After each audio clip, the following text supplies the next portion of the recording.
Good evening, everybody. Hello, hello, hello. It is Thursday. We are here for the Erudition Network Interactive Black History and Knowledge Session. My name is Eddie Phillips. I am the um, founder of the Erudition Network, and this is a program that we do every Thursday evening um, that we share Black history and knowledge. The Erudition Network is dedicated to providing knowledge and understanding, which is a part of our um, logo. And so this program every Thursday allows me to get on and to share um, some history, Black history, that is often not shared or has been ignored or not clearly stated um, as you went through school.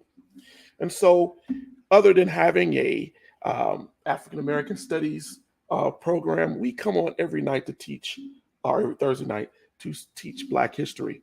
Um, so here we are on this Thursday, and I'm going to try to give it a moment, let some people come in who we started this week. As I told you all last week, I wanted to start a little bit later this week, about 15 minutes after the hour, to allow people who were coming in a little late, and also to open us up for in case we had any kind of technical issues and things like that. So we wanted to definitely do that. Um, tonight, I really want to. For the last couple of sessions, we've kind of dealt with knowledge. We've spent time talking about um, the world and kind of what we are dealing with in the world. This session, I want to kind of get back to some history. Please forgive me, I'm a little sweat. This happens. I sit in front of studio lights and this happens. But I want to get back to our history.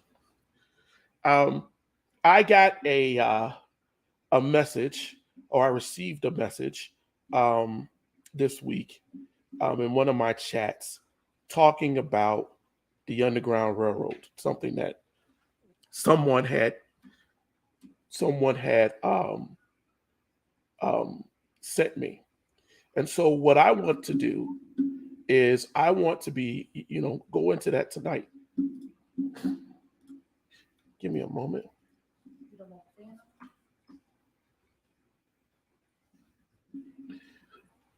So, sorry, I had a little problem right here.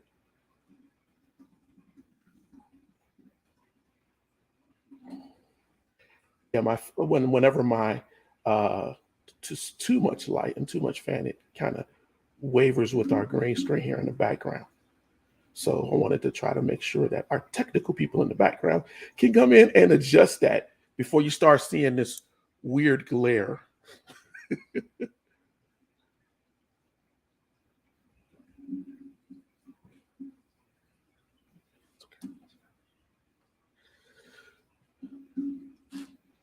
But if I see it, I'll have them come and change. Anyway, all right, that was a technical issue, but here we are.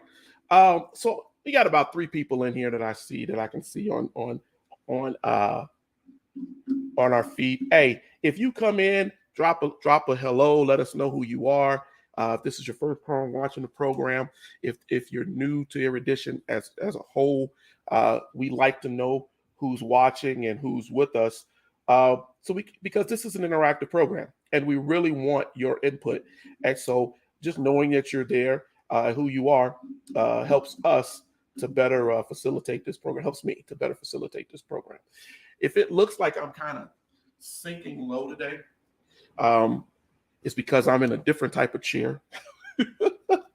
So try to be cognizant of that.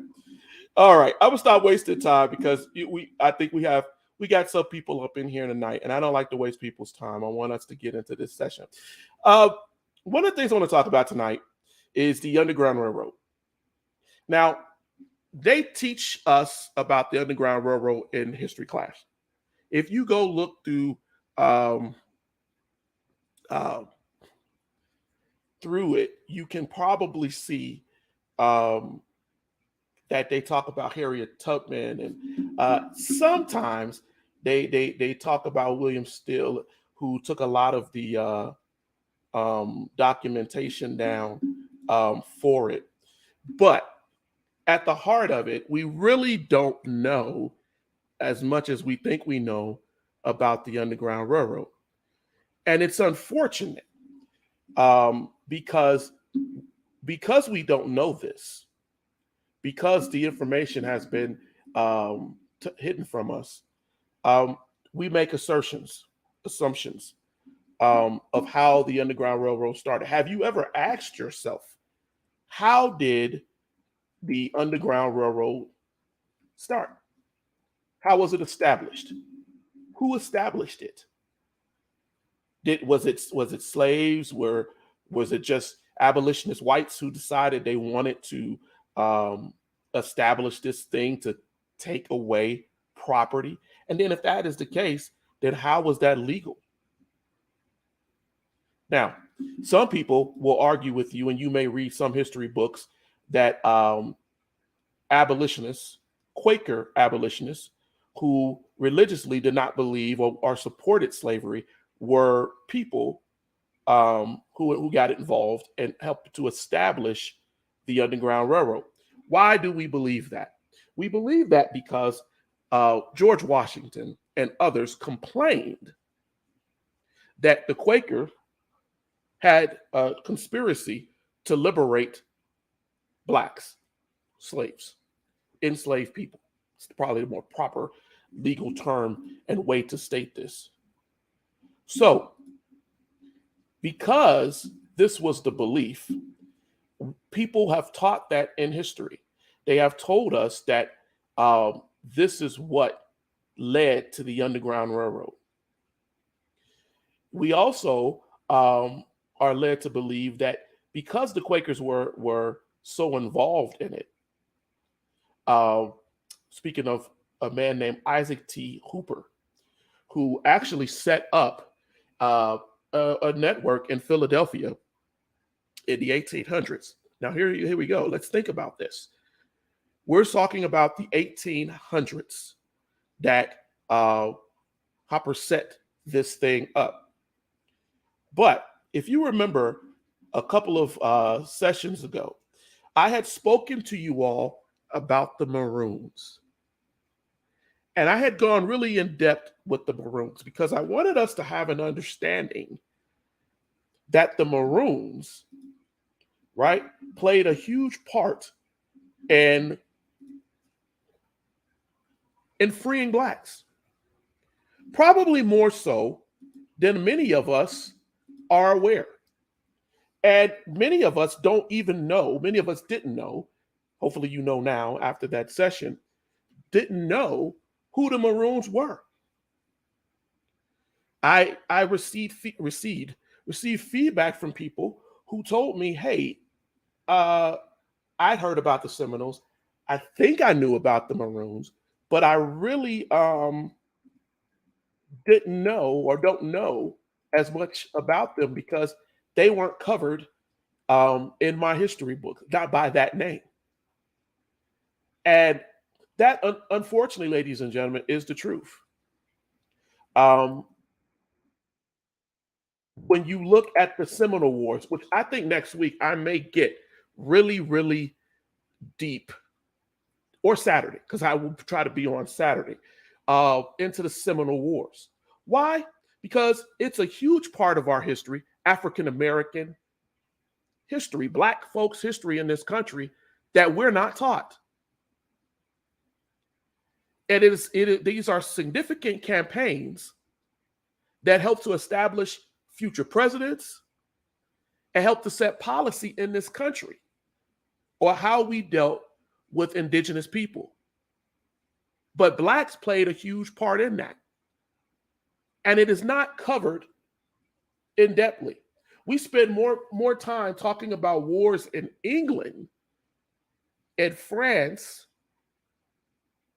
it's Italy and Spain in our history did we ever do talking about or the War of 1812 or the Revolutionary War or the French and Indian War. We spend so much time talking about those campaigns and very little time talking about the Seminole Wars. which took up a great amount of time in the establishment and the beginnings of this country. So, if we're going to be honest, and that's really what this is about, if we're going to give facts, then I want us to start to talk about these things more clearly, more honestly, and more in depthly. When we get back to the Underground Railroad, the question still remains for the few of you who are out there right now. What were you told about the establishment of the Underground Railroad? Who established it? Were you told that the abolitionists did it? Is that what you learned in history class? Maybe you learned something different. Type it in. Let me know. I'll give you a moment.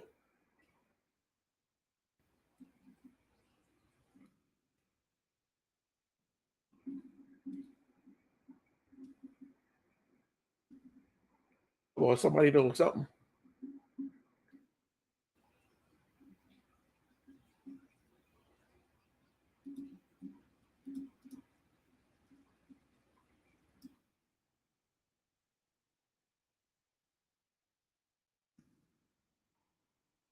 All right. I gave you guys some time. Nobody wants to answer today out of the 5 or 6 people I got. When did you learn about the Underground Railroad? Like maybe if you just came in, what did you know about it? What were you told about it? Nothing. Okay. Hey, what's up, Mike? Good to see you. I'm trying to ask this question and see if I can get some input from people about the establishment of the Underground Railroad. Teddy said he was told it was used to free slaves. We're talking about the Underground Railroad. And the question that's still out there, Mike, still out there to the audience is who were you told in school that you can remember, right? Established the Underground Railroad. I want to keep this interactive because I want us to really answer that question. Sorry, I'm adjusting myself so I'm not sleeping down into the. Who were you told created it? Teddy said it was for free slaves. Ty said Harriet Tubman. Harriet Tubman was heavily spoken of about the Underground Railroad. All right, I think that's enough. Unless you want to answer. I think that's enough. But here's the thing. The reason I asked that question is because, including what I just told you, right? What I just said to you, a lot of people don't know. They really don't know who established it. And the question I got this early this week, that was a legitimate question. So I'm gonna tell you again who established it. I'm gonna be really honest with you. Our ancestors, blacks. We know this. How do we know this? We know this because deep in the swamps where they lived, I challenge you, I'll give you a little bit of homework tonight. I want you to go look up the Great Dismal Swamp. I want you to go look that up. If you've never heard that, it is now a national wildlife refuge. It's part of the national park system. The Great Dismal Swamp is huge. And as I told you, as I was teaching the lessons about the Seminoles and the Maroons, right? And I was telling you how people in Virginia, huge slave state, how slaves were leaving the plantations, escaping into the Great Dismal Swamp. Not in 1700 when George Washington complained, in 1786 when George Washington complained about the Quakers establishing this thing this thing about Quakers liberating folks slaves or taking their property in the 1600s. The 1600s, late 1600s, there were laws being established because more and more slaves were vanishing into the swamps. They wrote laws. They got mad. They told everyone that this is a tragedy. This is a travesty. This is the 1600s. Washington didn't complain until 1786. But why is that not taught in our history? Why do we not know this? Because even in the abolition of slavery, even in the freeing of people, we still remove Black agency. Black agency, the ability to overcome and to understand how to overcome. We remove that. We remove the idea that the indigenous people knew Black people. Africans were not new to them. We are finding more and more artifacts, even in the Great Abysmal Swamp. There are archaeologists right now who are walking through there, not going there to go fish and hunt in a national park. They're going in and trying to find relics, evidence, and they have, of what our ancestors, the ones out there, you folks who call yourself, I got a little Indian in me. Because we know for a fact that they were going back and forth through Virginia, through different areas. I had shared with you all. Let me see if I can bring that up. That probably is still in my shareable items here. I'm going to see if I can bring that up. Yeah, here it is. I want you to see this. Remember, I'm going to take myself off screen. I gave you all this map. And when I was doing the lesson on Seminoles and on Maroons, and I was showing you how in all of these different places in Florida and Virginia, all the way down through South America, all the way down in different areas, Blacks and brown people were escaping. They were leaving and going into habitats. They were rebelling from slavery, and they were learning and adapting to the lands that they lived in. When you read the story of Harriet Tubman and you hear about Harriet Tubman traversing through swamps and lands, and we act as if she was taught this by whites. One issue that you need to understand is most whites were not going to put themselves in as guides on the Underground Railroad.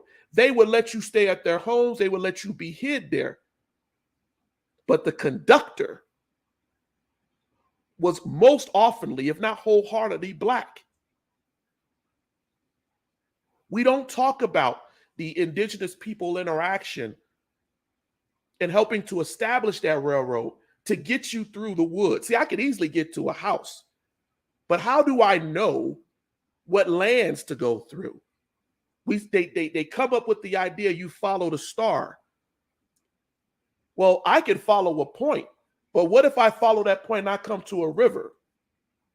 If I come to a gulf, if I come to a quarry, a hole, I got to know how this land is mapped out.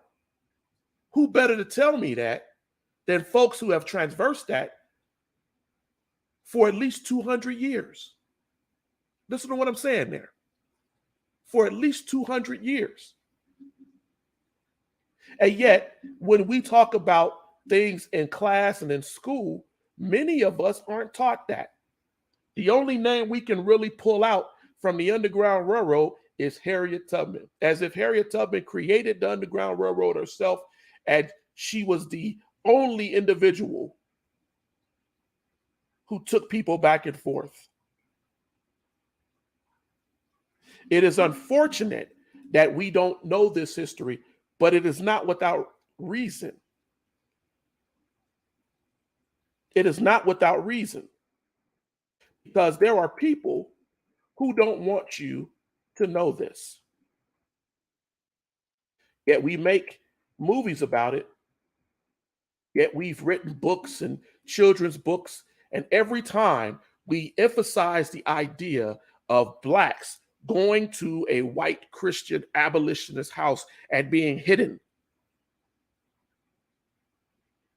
Am I lying? Am I giving you false facts here tonight?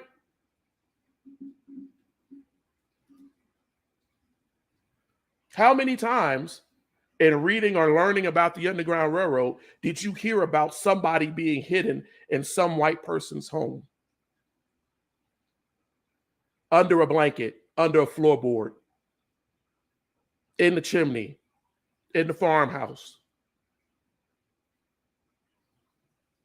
But we rarely talk about living in maroon communities, hiding in the dismal swamp, making your way north to freedom.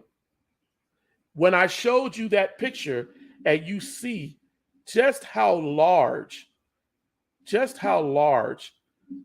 the great dismal swamp is, will you really, really understand? I'm going to see if I can get you a better picture here,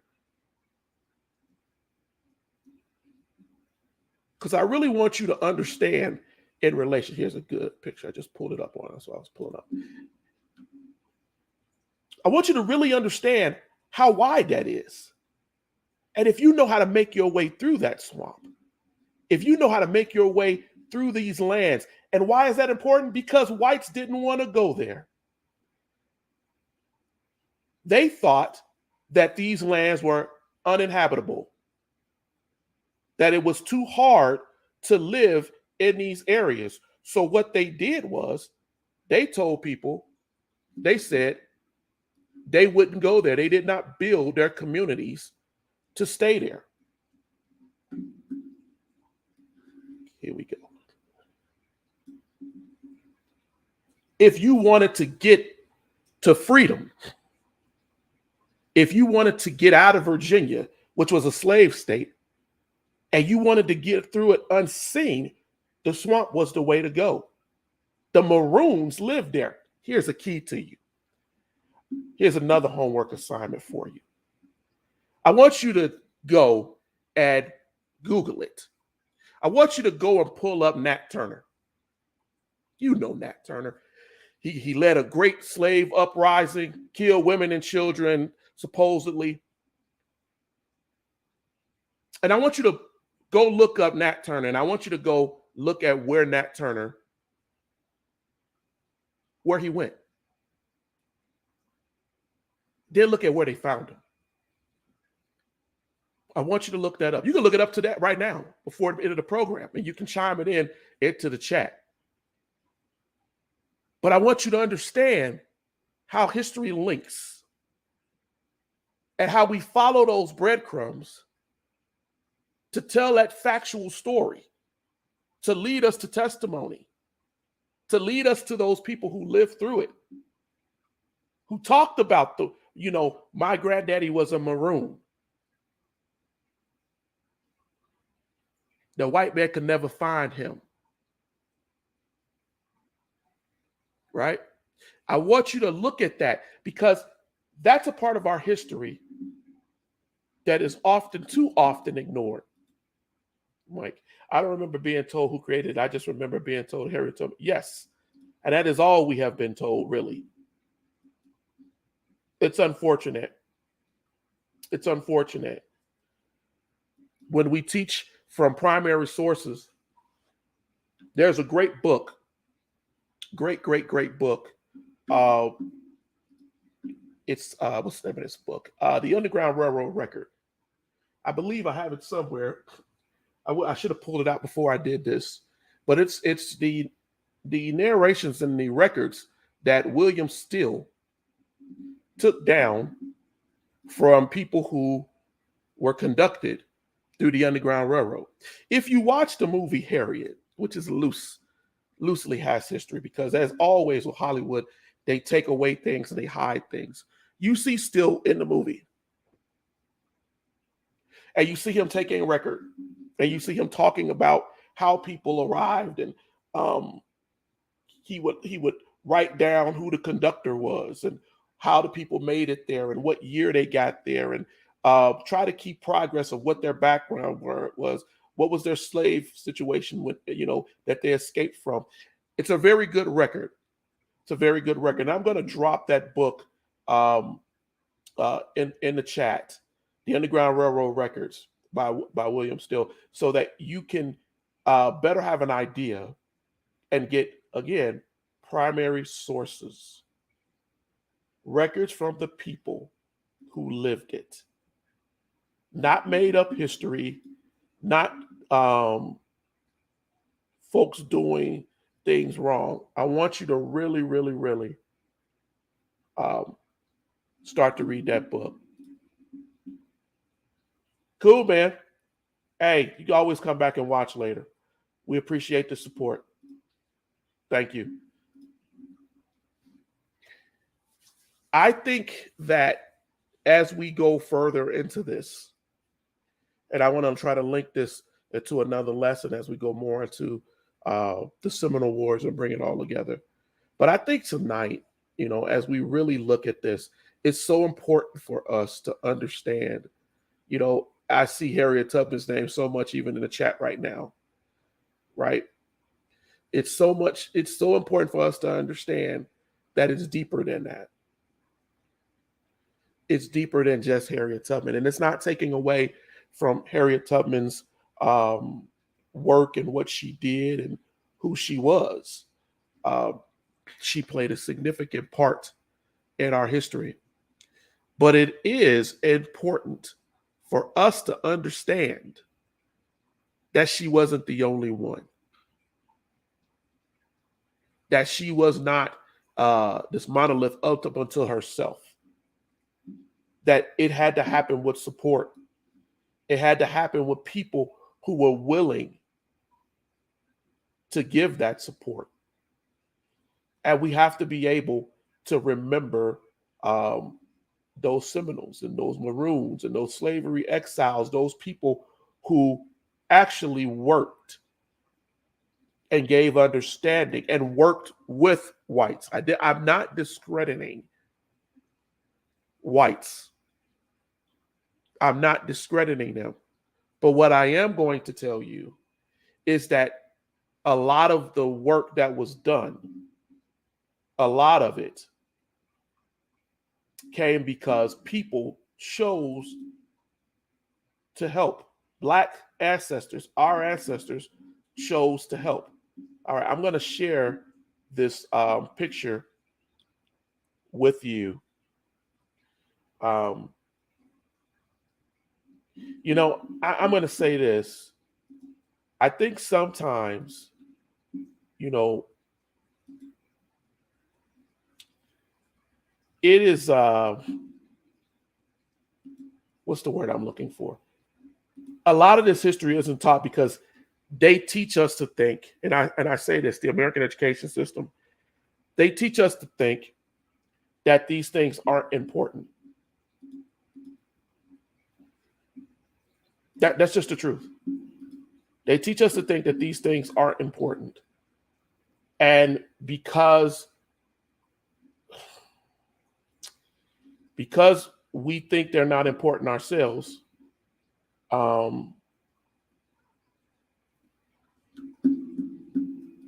we fall into the trap of having these things. It won't let me share that, but that's okay. Have it lost to us. My biggest concern a lot of times is that when we look at a lot of these things that have been left out of our history, my biggest issue is that a lot of times I get people who will say, I didn't know that. And then I get other folks who say, Well, I'm not even interested in learning it. It's too hard. It's too tough. It's too much. And so then they chuck it away as something that they don't need to know because they feel that it's it's it's not that important. I've had people tell me, uh, well, Eddie, it's just irregular history. It's history that that people, do they really need to know it? Probably not, right? Because it's not that important. It's not as known. And they actually believe this. And how does that play out? Well, I'll tell you what it plays out to do. It teaches us that what we're doing and who we are is not important. And that's sad. All right. Here you go. It took me a moment to try to get this up. This is the Great Dismal Swamp, right? You will notice that there is a huge area in red right here. You will notice right there, Chuck in the middle of Virginia and North Carolina, huge slave states, that slaves could make their way north through, and they could follow and live in this swamp, and they had access to go in many different areas because of the location of the Great Dismal Swamp. If you take the time to go look up how many slave uprisings happened in this particular area of the country, some documented, some not. It was because there was an escape route here. If you could get to it, you could get into the swamp, and they didn't want to go into the swamp. Snakes, animals, things that were there that they felt could kill them. It is also the reason why, as we get into this thing Saturday, we'll start to learn that as we start talking about, even in Florida, you'll notice down here, you see a huge place here in Florida, right? Where folks would go, where they eventually blew up Negro Fort that was left to escape slaves by the Spanish. You will start to see how blacks running to freedom were able to hide in these different areas that whites did not feel people could live in. And what did they have to do? Well, I told you in one episode before, what they had to do was they had to go out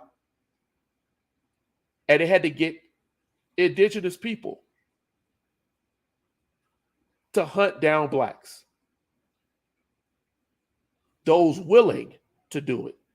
Those civilized tribes, as I told you a few weeks ago, the ones that everybody wants to be so much a part of, the one that you want to claim your ancestry to, who went out and basically hunted you down.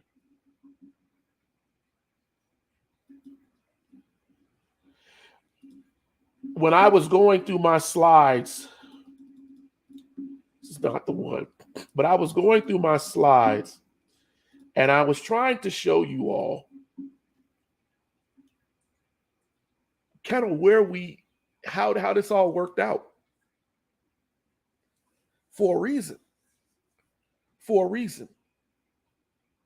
Because see, here's the thing.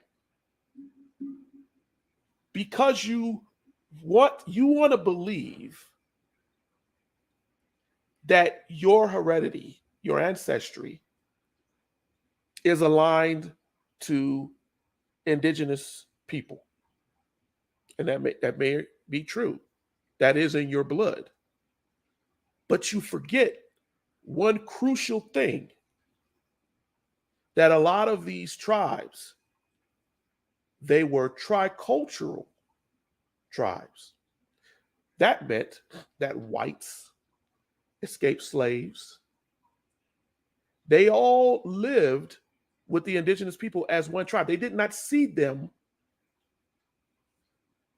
as something completely different. They saw them as a collective, as part of the tribe. And so when they took women, or when they had wives and they had children, those children were part of that tribe. That did not take away your heritage of coming from Africa. It just added the indigenous people here, that's in your blood. I get concerned when we say to ourselves, and I'm not picking on anyone, when we say to ourselves that I have Indian in me, as if that's something better. I'm not saying that all of you say that, but the terminology, my hair is longer because I got Indian in me. I got better eyes because I got Indian in me. When in reality, you have a tricultural blend probably in you because your ancestors that you didn't learn about, who escaped into those tribes and worked and married, they're all the same. And they didn't see themselves, those who did that, as different. Even the great statesman Benjamin Franklin believed that he understood that any white man, I've told you all this before, that would leave civilized life to go live with the indigenous people, did so because of the freedom that it gave him. Old Ben was actually very jealous of that type of life. He wasn't jealous enough to give up his life and the wealth that he had, but he understood there was something special about not having people regulate you to do a certain thing, that you could live free. That's why later on in his life, he advocated for the freeing of blacks as he was going to his deathbed to make his soul right to his maker. Oh, Tyson, I didn't see you. Sorry. Hello, sir. I look forward to hearing what you're talking about. My 7-year-old is sitting here with me, and I'm hoping that he can pick up some information from it. Always, man. Always. I love you, bro. Hey, let me tell you, knowing your tribe, if we accepted the idea more of syncretism, remember I told you all, I use this term very often because syncretism doesn't take away. It only adds, right? And it's the idea of taking cultures, tribes, people. Even if you look at the kinship in Africa, and you understand that Africans looked at things as, okay, these are tribes, but there's a kinship between these tribes. Ancient man, if you look at it, understood the term kinship. Even if you were sold into slavery back then, before chattel slavery, there was still what we don't understand about when they say that Africans sold their own brothers into slavery. They didn't see slavery in that way. They saw it more, and I've told you all this before too. They saw it more in a way that you see the English see it. Whereas if you have a royal family and you have servants of the royal family who used to be indentured to the royal families, right? That was their job, to serve the royals, to make sure that they got up in the morning, to make sure that they ate, to tend to their horses, to tend to their lands. They were kin. They were kin because later on, their families could marry, and that still happens today, could marry into the lineage of the royal family. Wait a minute, but they were servants. We have forgotten the idea of kinship that the indigenous people here understood too. That's not a coinky ding either. The Africans understood it. The indigenous people understood it. The war that was bought over here from European thought became chattel because it became imperialistic ownership. Ownership. They want to own everything, the good and the bad. When we talk about the Underground Railroad, because that's our point of focus tonight, when we talk about that, and when I asked the question earlier, most people talked about Harriet Tubman. You talked about all of these things, but no one ever really asked the question, who established this? Who made this happen? And we immediately gave it to whites. We immediately assigned it to religious Quakers, to abolitionists, people who were under risk not only of going to jail, losing their property, and even their lives, because if they would kill you for horse theft, they also killed you for taking someone's slaves. If they would hang you for horse theft, slaves were the engine that drove this country. But what we do, we tell ourselves a lie. We say that the earliest part of the Underground Railroad was in the 1800s. And I told you several weeks ago, as we talked about the Maroons, that was happening as of 1670. We know that because of the laws. There was I just pulled it up. In 1672, there was an act called the Apprehension and Suppression of Runaways, Negroes, and Slaves. 1672. And it made reference to how blacks were running into the sundry lands. They were running into the swamps, and they were intermingling with the Indians. And that scared whites. They felt outnumbered. We can trace the history as primary because all we have to do is look at the law. They made laws to protect themselves from the possibility of being victimized. Yet, here even to this day, we give credit to those who had nothing to do with it, other than to facilitate and hide somewhat in their homes. How many homes do you think were out there? That was a point, just like that star. But I had to get to that point. I had to navigate through these terrains and lands. And how do I do that? By having conductors and people who know the land, who know the traps, who know what animals are there.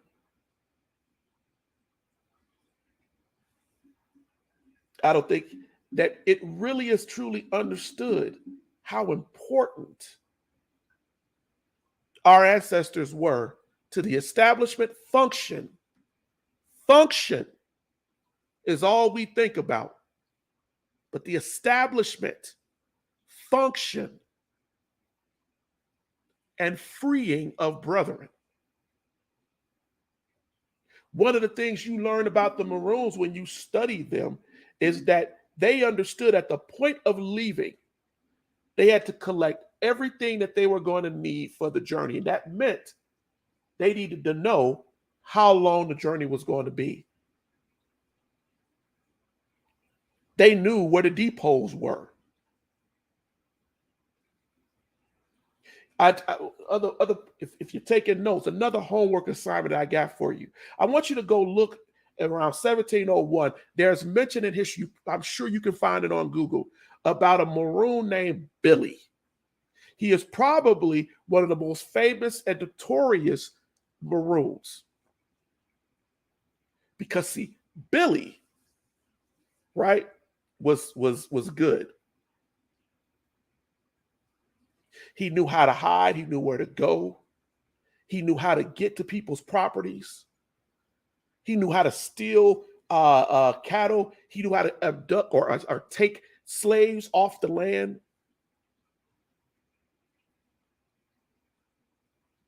This is in 1701.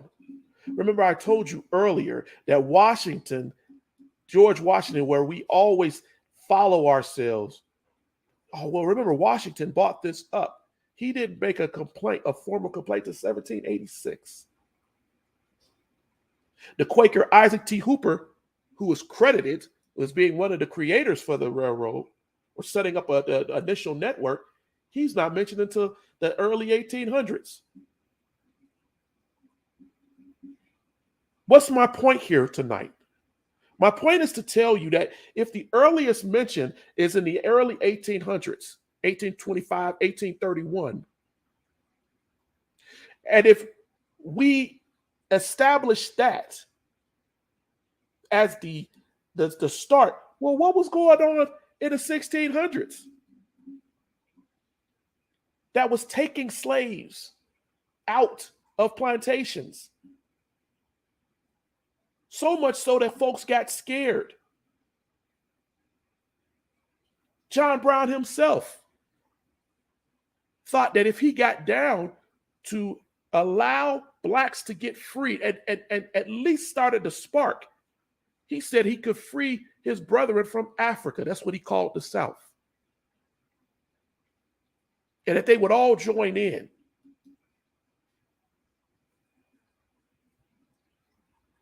This history is so important. It's so important because we're not taught it. There is no attempt to teach it. And you say, well, Eddie, why do I care about how blacks established the Underground Railroad? That's hundreds of years ago. Why do we care? I'm going to tell you why you care. If they can hide, primarily, if they can hide the idea that your ancestors participated, created, and facilitated this, what else is hidden from you?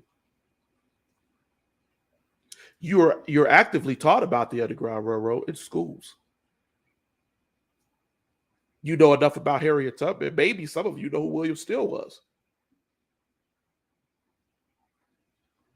But you can't name another conductor really on that railroad.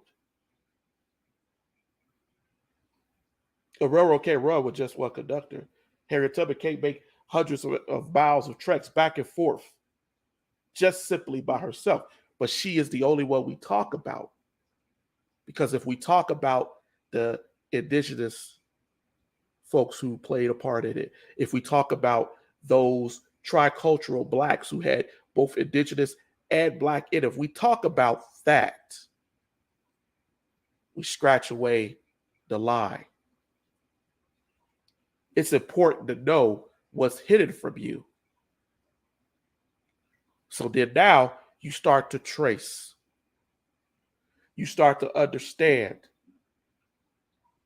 You start to realize this is not isolated.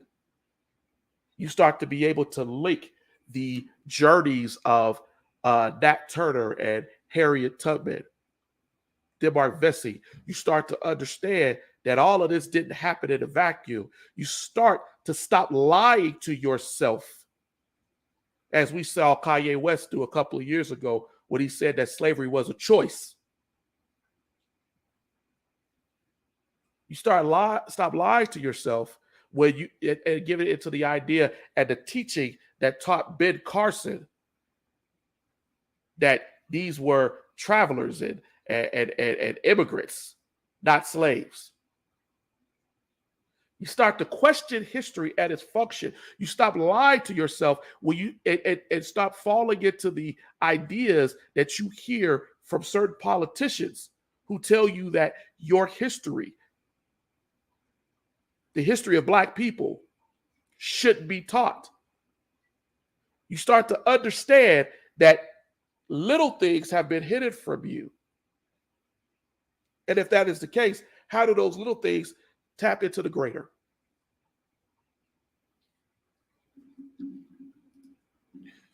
The most egregious fallacy surrounding slavery is the fact that we still see the white slave owner and the abolitionist as two separate entities and not two sides of the same coin. Because if you understand that just because your religious understanding, your fear of burning in an eternal hell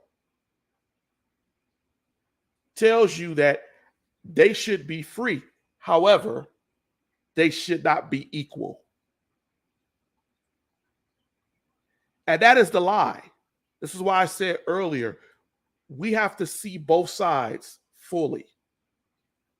The abolitionists happily took credit for the Underground Railroad. The abolitionists happily talked about how Harriet Tubman went back and forth. They happily promoted this lie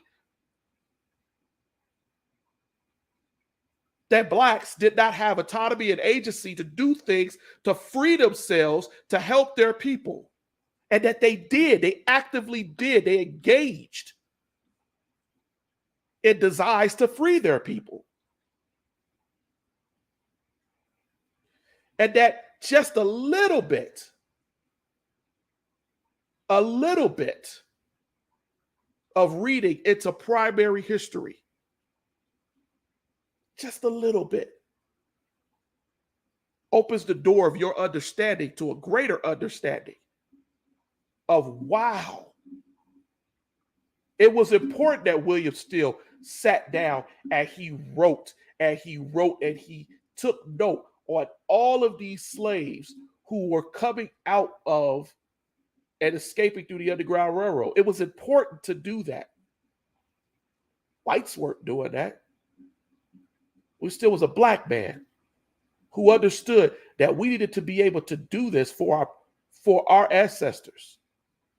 You know, the other day, I was telling my son, as we get ready to close down this hour, I was telling Teddy, I had a picture of Frederick Douglass. I had one up here that I could pull. I had a picture of Frederick Douglass.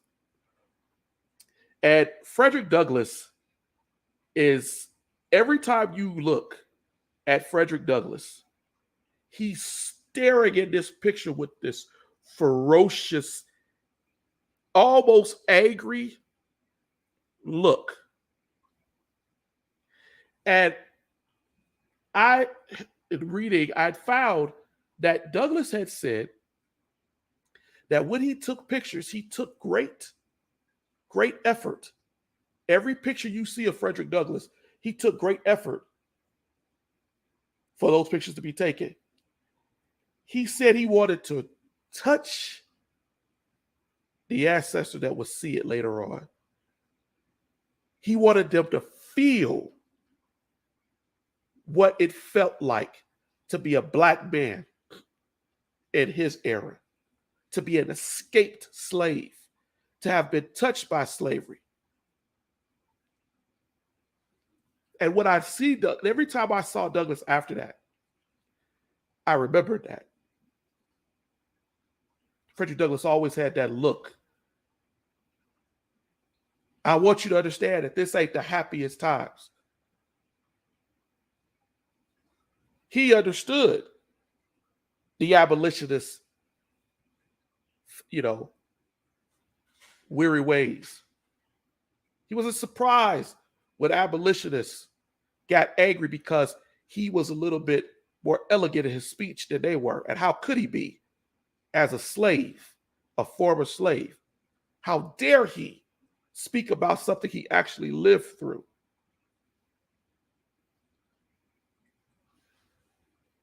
Primary sources are important. Douglass wrote many books. He took those pictures to reach us. Tyson, Teddy. How do we find and exactly, how do you find them? I always share a book with you. Is there a book, a person that was able to give you a greater understanding? You are the one I turn to. Who do you turn to? So I turn to a lot of people. I spend so much time going in to go try to find primary source material. Here's the thing, ladies and gentlemen.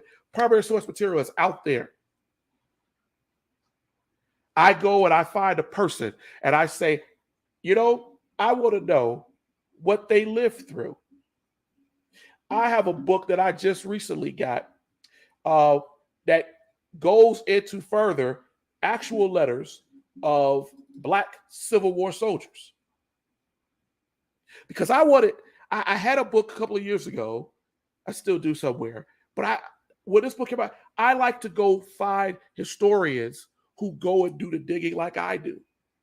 Then what I do is I go and I look at the Bible. See, I was telling my son the other day, I'm a bibliophile. I love to read. And one of the things that I like to do is even if I get a book, right? Even if I get a book, I'm immediately going to go find out, okay, this is great that this historian pulled this up. But now I want to find out, who did they pull this from? Any viable history book is going to have a bibliography. Yeah, it might have 100 books that this person went through. But guess what? That's 100 books that you go look through and find those primary sources. Look them up.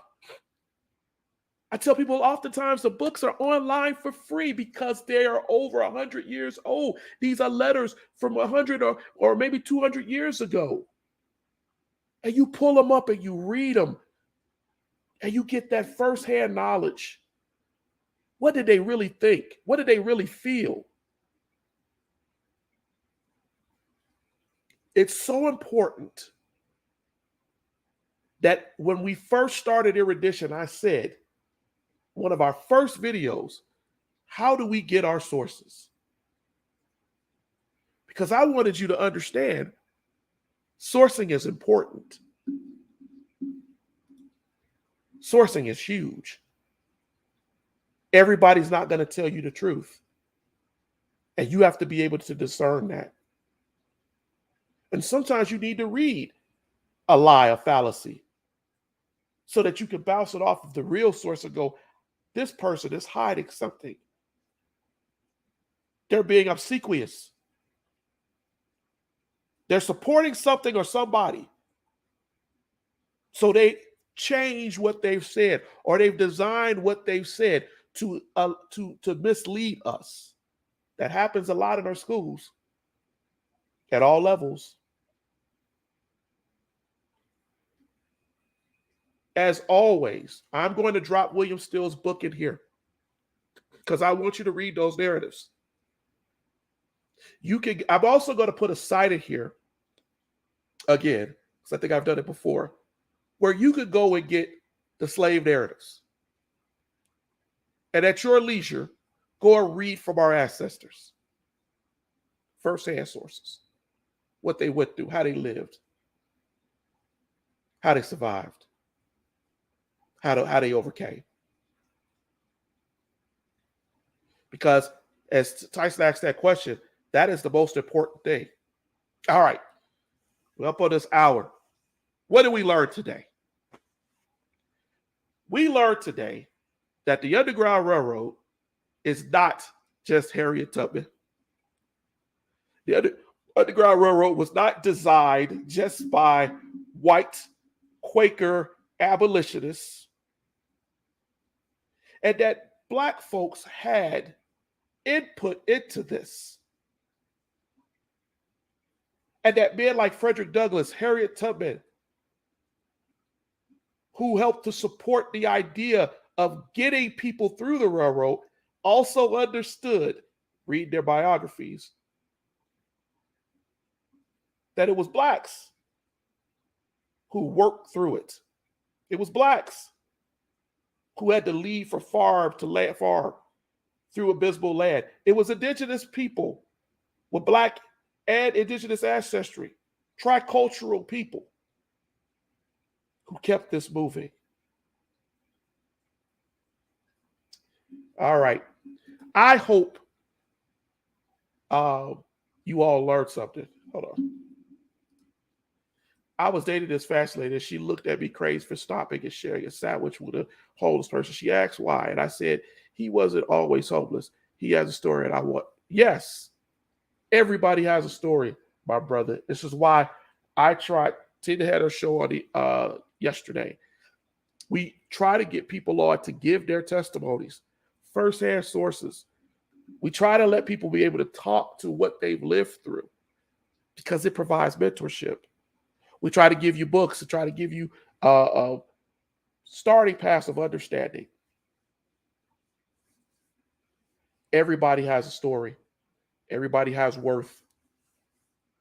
All right. This has been a quick hour. I hope you learned something from this hour. I hope if you're watching the replay that you drop a question. You know, this whole episode was because I received a question from someone in Canada. Because the Underground Railroad and even things after the Fugitive Slave Act, they reached up into Canada. Indigenous people escaped up into Canada. And a lot of Canadians, Black Canadians, have history down here in the Americas as their ancestors escaped north. I think the viewer, rather he saw it on YouTube or Facebook, that he asked that question because that gave me the opportunity to kind of go back on some of the lessons that I've taught and to touch again with the idea of and answer that question. Who created, who facilitated the Underground Railroad? It's not what you're taught just at school. All right. I thank you again for sticking with us. The program from here on out will start at 5:15. Give more people a little bit more time to come in and do what they need to do. I hope that you enjoy this lesson. I hope that you take this lesson. I hope that you share this lesson. I hope that you push that subscribe that you see up here. You like us on Facebook. Hit the bell. Encourage people to ask questions. This program is interactive and it will stay interactive. I don't come on and do a whole lot of PowerPoint because it's not a linear lesson. It really comes from whatever is put out there, whatever you ask, whatever you put in the comments. The more people we have in there, the better, right? As we get more down to hard-on lessons, and you will see that on the network, those will be what they are. They stand alone, and you could go in and click. But I love the interactive, and I want it to grow, to get better. Thank you, my brother Tyson, for stepping in here. I know you be busy, man. Thank you for bringing your son, because that's what I tell people too. Bring your kids. Get them to listen so we can ask questions, right? Interact. All right. I've said enough. I thank you all. Ty, I saw you in here too. Mike Wiley, I saw you. Thank you so much. Tina, I saw you up in here. Thank you all for spending that time, whether you stepped in for a minute and had to go do something else. I just really appreciate the time that you spent with me this evening. Thank you again, my brother, as always, and thank you, Ty. Thank you. Let me tell you something about Taisha. Taisha, she be on it. She's always here, and I really do appreciate it, man. It is so important to have someone to support this network, and even though she has not come on, but she knows we love her. All right. I'm out of here. Teddy, I'll do all of the takeout. You don't have to worry about it. But my son is always working in the background, and so I thank him for his support. My wife came out, turned on the light. She helped out a little bit too. I was more worried about this thing shaking around, and I felt I got to do something next week because I felt like I'm sinking this whole time. So I thank you all for bearing with me. Oh, anytime. We love you. All right. Let me get out of here because I'll talk on for another 15, 20 minutes. You all have a